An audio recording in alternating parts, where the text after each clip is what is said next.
Greetings everyone. Welcome to this course titled Learn Dart, Build Your First App with Flutter. In this course, we will learn how to build cross-platform apps with one code base using Flutter and Dart. Okay, so before we continue to the overview, let me introduce myself first. I am Team Anthony Manuel. I work as the technical manager for Fennec 3D. I serve as an app development consultant for a startup software company in the Philippines. I own and lead the development for third degree apps. As a freelancer, I had developed Android apps using Java and progressive web apps using Vue.js and Node.js as the backend.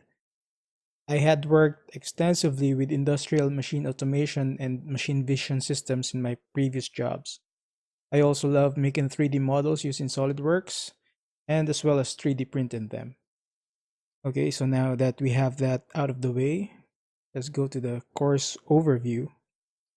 So here's the course outline.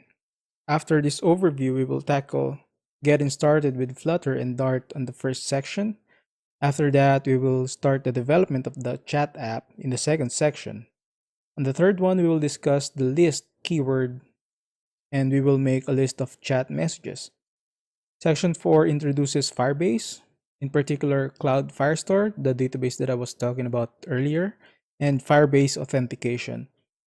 In section 5, we will connect the app to the Firebase authentication and Cloud Firestore backends. So let's overview the toolings that we will use.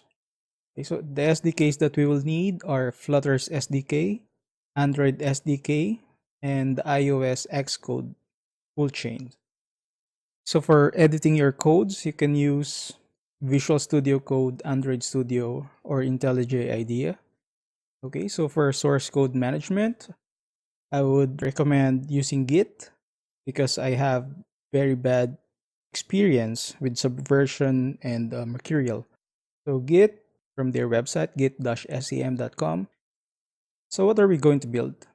We are going to build a cross-platform chat app for mobiles using Firebase as the backend. Okay, so you don't have to spin up any other server, any AWS instances, EC2 instances, or we will use Firebase and they provide free tiers that has very good coverage. So before continuing our journey with Flutter and Dart, it is advised that you have experience and knowledge about app development process in either Android or iOS platforms, and that you know object-oriented programming, and as well as having some experience and knowledge about databases, particularly NoSQL databases. MySQL database background is also good.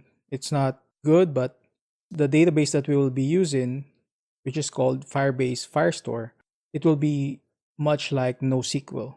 So it's better to have a NoSQL like MongoDB as your background. So that concludes the overview of the course. Now let's get ready to get started with Flutter and Dart.